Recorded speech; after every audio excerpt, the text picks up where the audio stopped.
Well, just days before the bounce down of a new footy season and thousands of fans are sharpening their pencils, the footy tipping craze is sweeping Perth with big money up for grabs. Andrea Burns got some top tips from WA's top tipsters. Love it or hate it, you've got to be part of it. There's a lot of valuable information out there about football and there's a hell of a lot of bull dust. I'm in form. I'd back myself against most right now.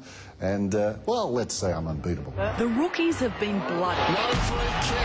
Pre-season's finished. Thursday night, time for talking's over. Time for AFL teams to really step up. Time too for armchair experts to put up or shut up. Footy tippers, it's game on. We had 2,500 people for the first year, and now we're up to 340,000 registered members. Heath Kilgore from website footytips.com.au says footy tipping's gone mad. Doesn't matter if you're the CEO or the intern, everybody's able to participate and have some fun. And a survey found despite the global financial crisis, 75% of people believe footy tipping improves office morale. It could even give you the edge with the boss. Men in particular, they were twice as likely to believe that it would help you get a promotion at work. Football guru Dennis Cometti. In 2 words, yes. How do I prepare to tip well? Well, 2 words. I can't do it in 2. No, it's much more complex than that, but I think you've got to pay attention. Pay attention, that's 2 words. King Cometti says home ground advantage is going to be key. I don't think many of the interstate teams will win that many games in Victoria this year, but it's what they can do, say, at Subiaco Oval or Amy Stadium. Don't try and outsmart yourself, just get a formula and stick to it. Chief footy writer at the West Australian, Mark Duffield, says success often comes down to equal parts science and luck. Some people will watch 6 to 8 games every weekend. They'll look at how the key players are travelling.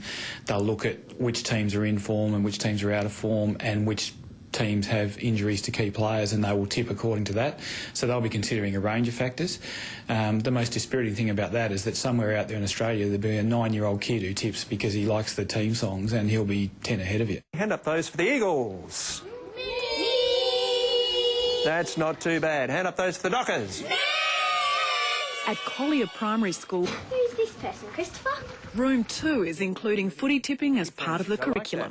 It's Carlton and it's Chris Judd. Rob, they obviously love it, but what are they learning?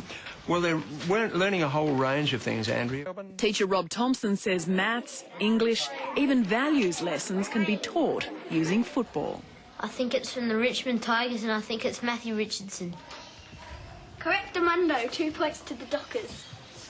Well, it's a lot more than just a game.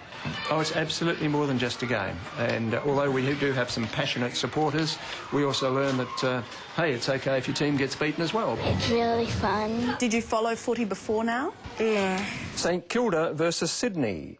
Even picking teams is a lesson in democracy. They don't think they're learning, but of course they are. Former teacher, now newspaper and education editor Lynn Carl, says classes all over WA are signing up teams for the West's tipping competition.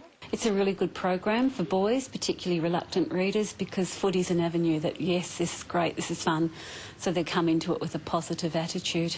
$150,000 in prizes up for grabs. It could also be lucrative. Well, if I go as good as last year, I love my chances.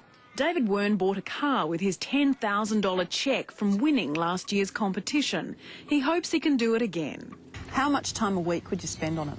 Oh, 20 minutes. That's it? Yeah. David says tip with your head, not your heart. Can't tip your own team every week. You're not going to win if you tip your own team every week.